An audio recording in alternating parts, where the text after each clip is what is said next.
And welcome back to Open Your Eyes, a cool Friday morning. And we're now venturing off into our first segment for the morning.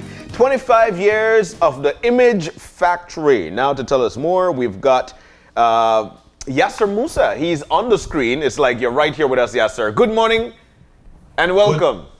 Good morning, and thank you for having me. And it's a great day. A little rainy, but it is a beautiful day nonetheless. All right, I'll tell you what.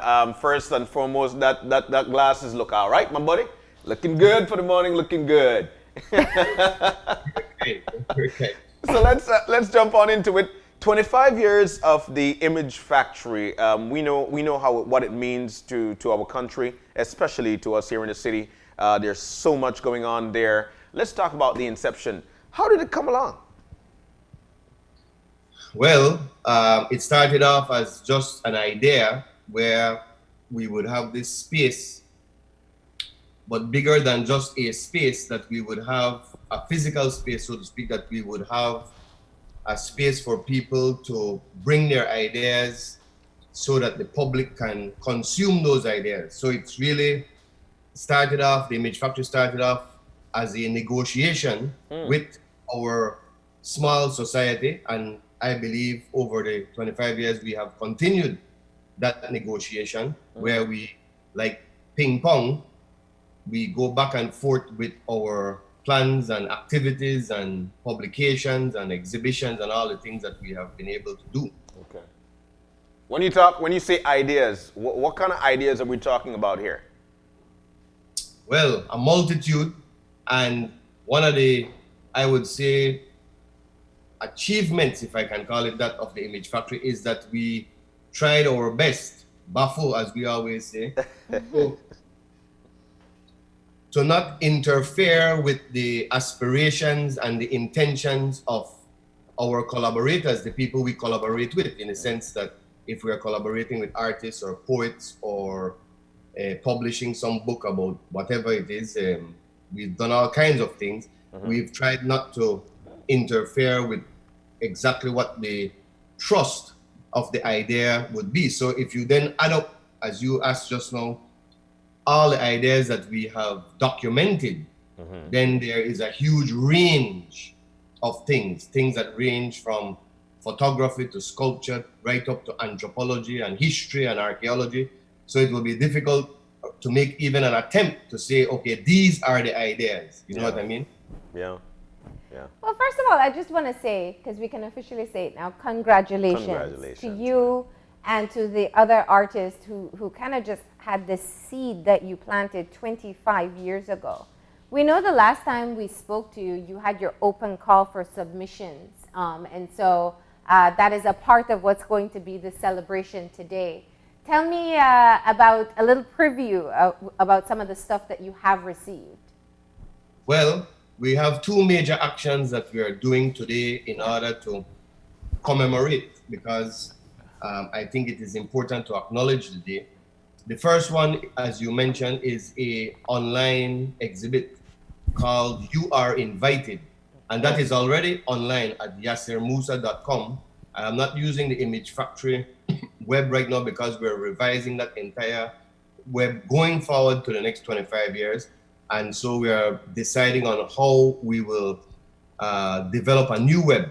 So that is a bit on hold for right now, but at yassermusa.com, you can click on that link right now, and you see, you can just scroll right down. It's a very easy navigation on the web. You will see 65 different submissions by a variety of people over the past 20 days. They have submitted all kinds of things. And so if your technician or whoever can bring up that. Yeah, we have it up right now, yeah. It's a very incredible thing for me personally, because I feel as if people show a deep respect and a deep sense of gratitude for the Image Factory. And that really makes me feel a sense of joy about the work that we do. So you even got submissions from the prison as well. Yes. Well, prior to the whole COVID pandemic, I was teaching an art and history class to the Wagner's Youth Facility inside the prison, but I also know through Gilvano that there's another section of the prison where they build all kinds of visually incredible works of art. And the ones that we posted on this online show, You Are Invited, are things made of tires.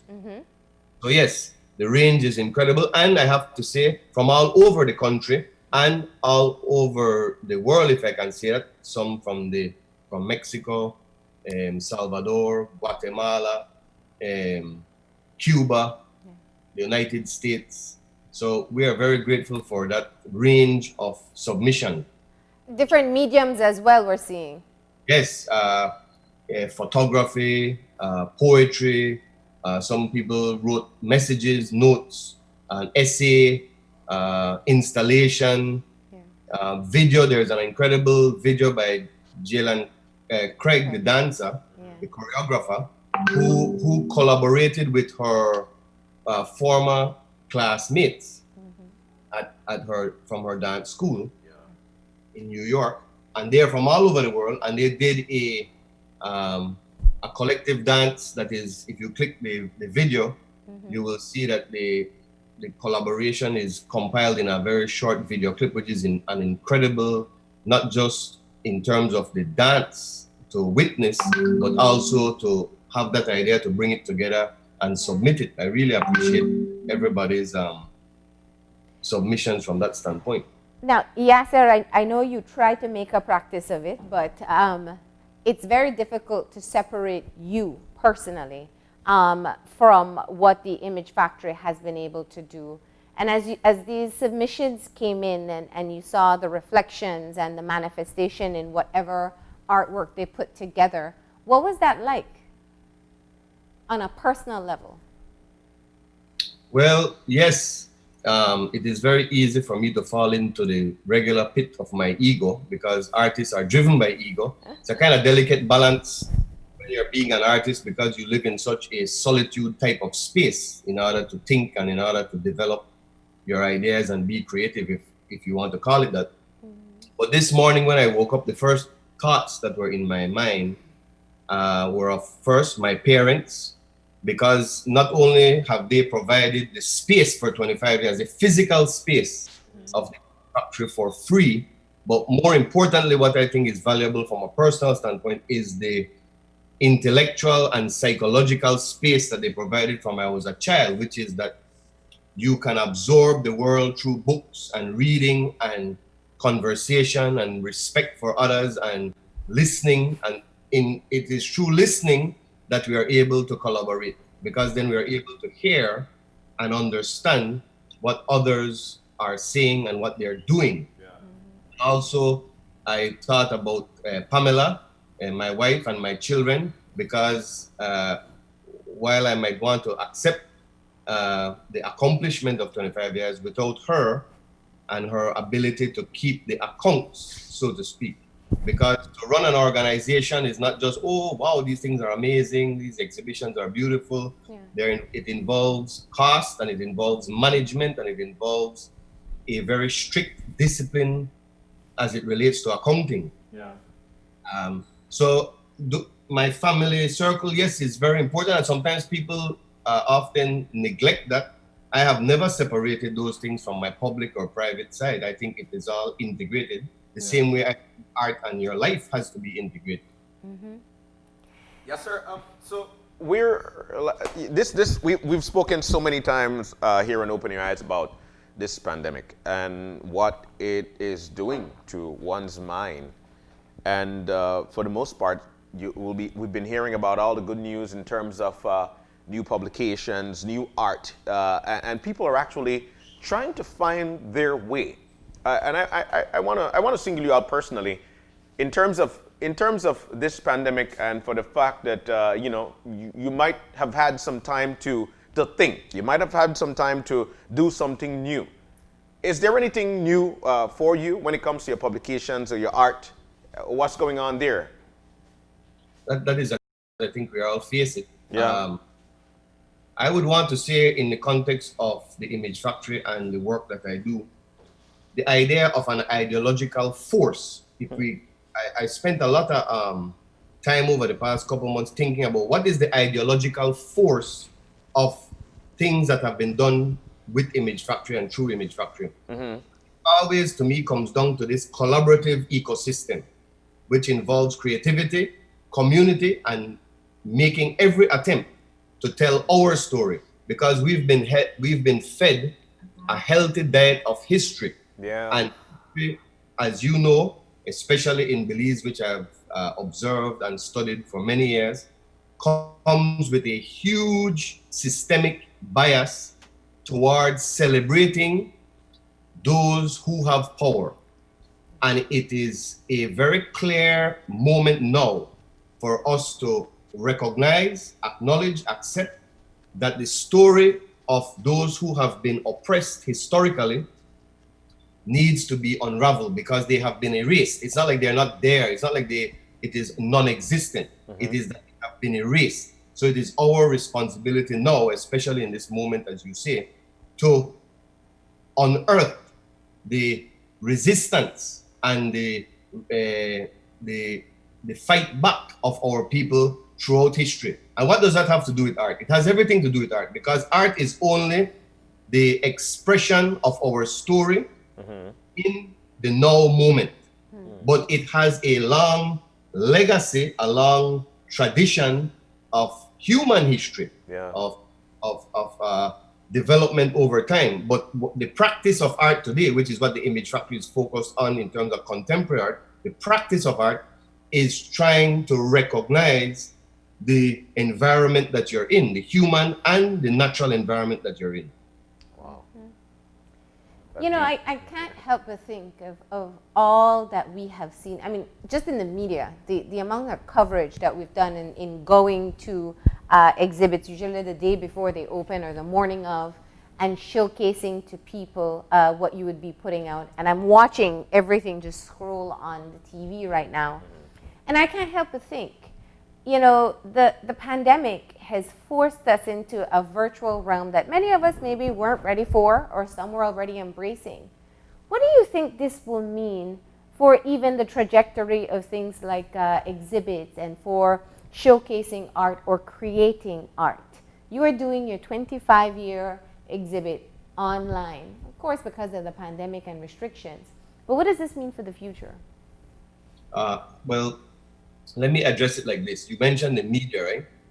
All societies have, throughout history, major forces of influence upon it. So, for example, I would argue that the media has as strong as, or an even stronger force on our society than even the church had, let's say, 50, 100, 200 years ago, in terms of influencing, shaping the ideology of our society. So it was a very intentional move on the Image Factory to form alliance with the media. And so we are, again, I mentioned earlier, my gratitude for my inner circle of family, but it's like an onion, no? The other layers of that gratitude come with how the collaboration with the media has been, in my view, very mutually respectful, as well as the collaboration with all the artists, which starts off with the inner circle of the factory, which is people like Gilvano Swayze and Joan Duran and Katie Usher and Michael Gordon and Meg Craig. We have had a team, but then that team expands out to what I call a tribe of creatives, poets and writers and visual artists and musicians and anthropologists and publishers and archaeologists and students, historians, biologists, photographers, and on and on. And then that comes into supporters and audience. So we have to be able to recognize the moving parts. So it is not just the artist producing something and exhibiting it and then it's done. No, it is a whole ecosystem, what I call the collaborative ecosystem. And I look at many organizations around Belize today, small organizations that are cultural organizations, organizations set up for mental health, union, student union organization. All of those are ecosystems that are small in terms of its focus and scope right now, but they can grow into something big and flowering and flourish if the society is able to pay attention and collaborate back. Yeah. Yeah. Absolutely. Deep, and what I'm hearing from you is that you recognize that it was this response that you have gotten from the Belizean public all these years that has helped in the survival and even the growth and interest. Yes. Could I say something about, because this conversation is very important to me, and I appreciate you giving me the time, and I appreciate that Stephanie invited me and all that. Yeah. The education part of Image Factory, if I can be critical, right? I want to say that yes, we've been successful in our trying, in our baffle, but we have been, in a way, a monumental failure in having an impact on the retrograde and the backwardness of our education system. Let me give you an example. For 7 years, SJC has been trying to implement the teaching of African and Maya history. I won't go into the details as to how I find people push back and discriminate against it, but that didn't start in 2013. Evanex Hyde in a Mandela called for it in 1969. That is 51 years ago. So the art of history does not bend straight like a dagger and change. It bends very slowly. And so there is a level of grit and tenacity and patience and determination that is required, because you're facing, it's like you're in the sea and the breeze is coming and your boat only have a small sail, but your sail is what you have. So you have to figure out how to manipulate your sail. You can't manipulate the breeze. You understand what I'm saying? But you have to recognize the force of the breeze. And tyranny, or tyranny, if as some of my students say, does not sleep. So you don't think that, oh, we have equal rights or whatever, or the rights printed in the Constitution. That means that it happens in real life. That is bogus thinking. So what I'm getting at is that the alliances we form has to have a kind of diplomatic, a cultural diplomacy, I call it, where we reach out, and that culture and education needs to be connected. In our society, it is disconnected. You just have to see how the system of government is set up. Ministry of Culture is here, education is over here, culture does this, education does this. So there is no interwoven thinking, so to speak. Yeah. And so then when we go into the classroom, we face a kind of sterile version of ourselves rather than the creative, dynamic, expressive, critical thinking version, which is what I think I was talking about earlier about the ideological force. Yes. You know, you say that, and I can't help but reflect on a number of exhibits come to mind, and having conversations with artists here, or even seeing it in the news before the time of Open Your Eyes, where you have had so many brave artists, and I say brave because we know the context that we live in Belize, that are not afraid of being disruptive, that are not afraid of speaking out on the ills of society, and just giving us that mirror for us to look back at ourselves at. And having had given that space to people over these years, I think there has been a bit of catharsis that has come from hearing someone else vocalize whatever struggles or challenges or frustrations we may have been feeling. What do you think in being able to, I mean, is this just a natural gravitation of the artists at Image Factory, or is it just because they know they have a welcoming space that is more open-minded in being able to share their thoughts and their perceptions of the society? Wow, that's I don't know how to unpack all of that, but let me try. It's a very deep question in the sense that we have to accept, yes, that there is a history of the past 25 years, and the factory has allowed many to feel welcome. And those that feel welcome when they produce inside that space, they have been able to create a rippling effect in whatever topic or idea or the expressions that they have put forward, right? Yeah. However, when I had this opportunity, because we're coming up to this 25, I was looking back up at all the shows, right, and all the catalogs and things. And what I recognized was that the Image Factory was very male-centric in the beginning.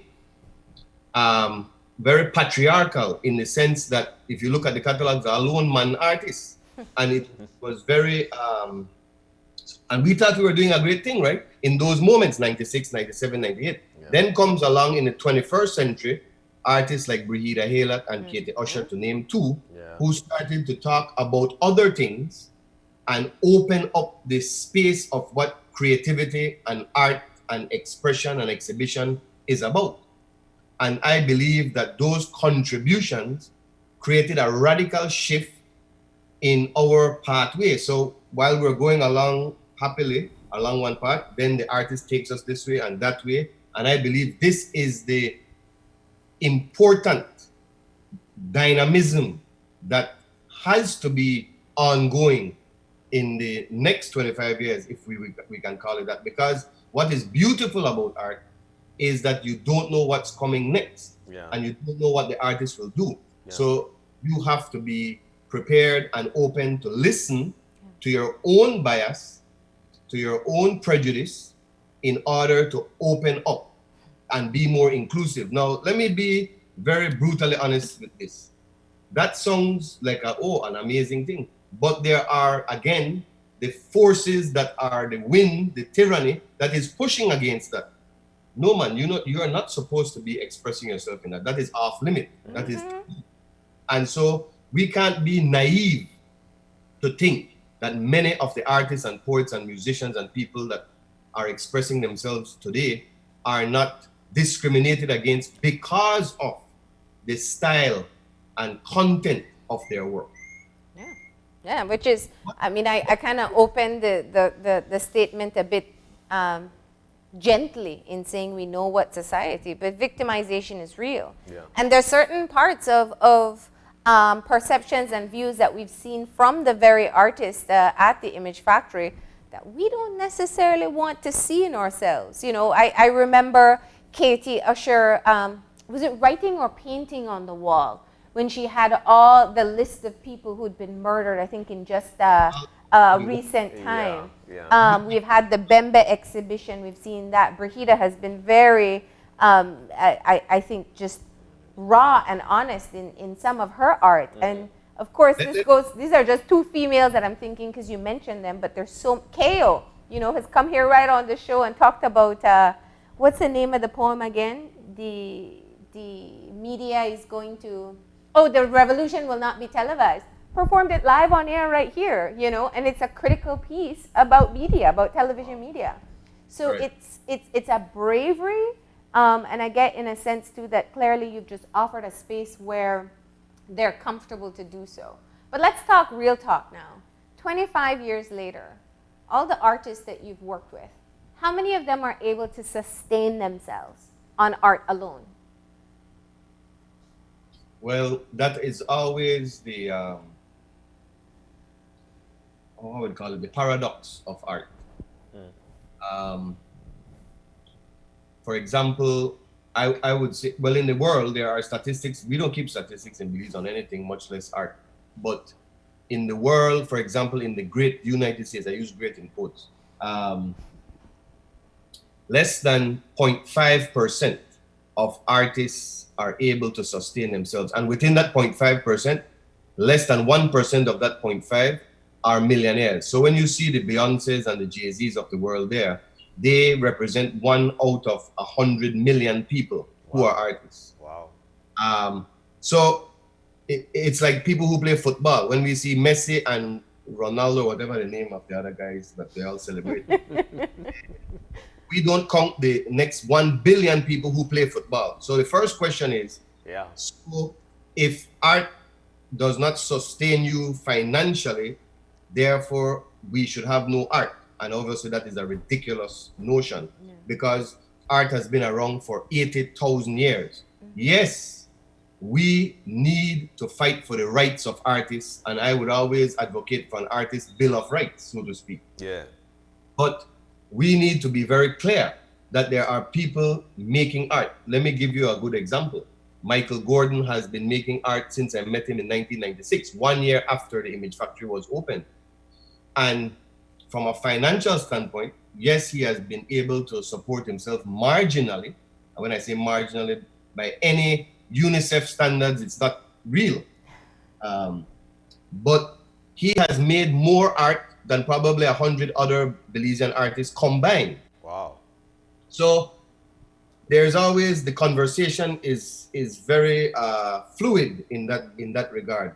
However, I think a bigger conversation has to be, what is the role of the state as it relates to the support of art? And I want to think that going forward in the next 25 years, the culture fund idea that many artists have been advocating separates an important thing from the state. Because if you have just state control of art, they would want to pick the artists and choose who they want to support. Yeah. And I think that is extremely dangerous. Now, I'm not saying people shouldn't take money and survive. That is not what I'm saying. I'm just saying that we have to also think about the expression, the independence, the implications it'll have on to the society.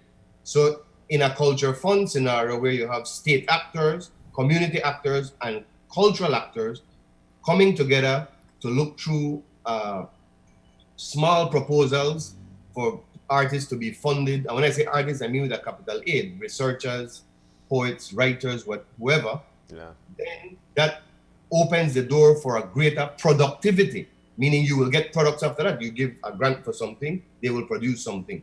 And so that, to me, is a model that we should test.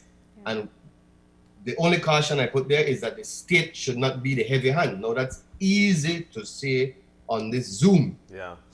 But it is something we need to aspire toward, because we have to accept that our society is so discriminatory that people will make human decisions that are so biased that only a small handful of artists would then be supported. Those who toe the line, so to speak. Yes, sir. No, yes, sir. That doesn't happen. Yes, sir. I'm kidding. You've got... And it only happens in art, right? Yeah, we're making you know the historical 25 now, and you have to talk about the donation as well, because that's important. I wanted to say that. I wanted to. Probably my next question is actually going way ahead, and that would have been, where do you see the Belize Image or the Image Factory for the next 25 years, or what is your hope? What do you want? What's your expectations? I'll put on my teacher hat here for a second. Please do. Students out when they're in first form, say they always ask, you always want them to reflect, what will happen when you're a fourth form, right? As the first, second, third, and fourth are not to be experienced. And I say, well, don't worry about fourth form, worry about the next 4 minutes. Don't worry about the next year, worry about the next day. But that you must have the attitude that you can see the next 4 years or the next 25 years. Yeah. But that you have the method and the action to see what is in front of you and to then get to it and to then move, knowing that you will fail and knowing that you will fail often. But I think one of the greatest challenges we face as human beings is this nervousness and anxiety about failure, because it has been put as such a heavy price on top of our imagination that we feel like, it will just completely collapse our whole identity and things like that. Yeah. So it is important, yes, to look forward, but also to recognize that the work that is required is in the now. So let's not miss the opportunity before we run out of time. The second part of your commemoration of 25 years is the massive donation that you're making to the National Library Service. Tell us about that. Thank you for not forgetting. I appreciate it. So at 10 o'clock today, this very simple one-page document was drafted between myself and I thank Feline Caetano of the National Heritage Library in Belmopan. Of course, that is part of the National Library Service system of Belize, for helping me to put this simple document together, which is, I've been thinking over the 25 years, we've collected a lot of material things at the factory. It's like a real junk. Remember Sanford and Son? You might be too young. Yeah, I remember Sanford. Like a Sanford and Son operation with all the junk. I use that word very kindly, but we've been able to collect and people donate to us, and we've published as well many items. And when we box it up, it's more than 5,000 books involving, let me read quickly, the books of catalogs, printed material involving art history, culture, anthropology, archaeology, literature, poetry, politics, even some science books. But the majority is art and literature and art history. Yeah. And a lot of it is about Belizean art and the art of the region. So we've packed that up, and we are now at 10 o'clock this morning. We're going to hand over all those books to be taken to the library in Belmopan. But in addition to the book collection of over 5,000 books, we're also donating samples of all the things that the Image Factory has produced.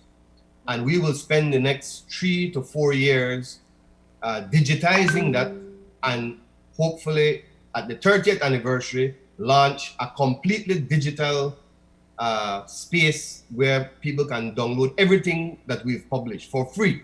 Wow. And then finally, we're also donating a set of artwork, original works produced by Belizean artists from the past 25 years. We're not finished with that curation, meaning selection and packaging properly, but that is in the plan. But the books will go first, and then the library will process that and make a digital archive. Yeah. And hoping that they will have a digital record online, so you can see. You won't be able to download the book, but you can see it's there. And finally, if I can say, we are hoping that in the library, there's a small space designated just for the Image Factory collection, so that people can go there and immediately see all the things and choose, and then the artwork and the other items will be there on display as part of that room of the imagination, I'm going to call it. All right.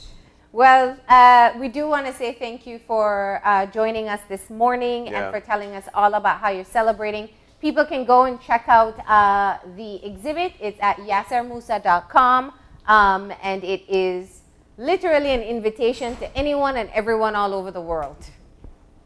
Thank you so much, Yasser. Thank you. Marlene, and I thank you both for being so gracious all the time. You guys are very kind to me. No, you bring great content to us, and we appreciate it. If you provide the art, we got the platform, man. We got a wall. Thank you, buddy. All right, yes, sir. We're going to go ahead now and take a break. And when we come back, it is time for us to get moving into Brock It Down with Jenny. That's coming up in a few. Stay tuned.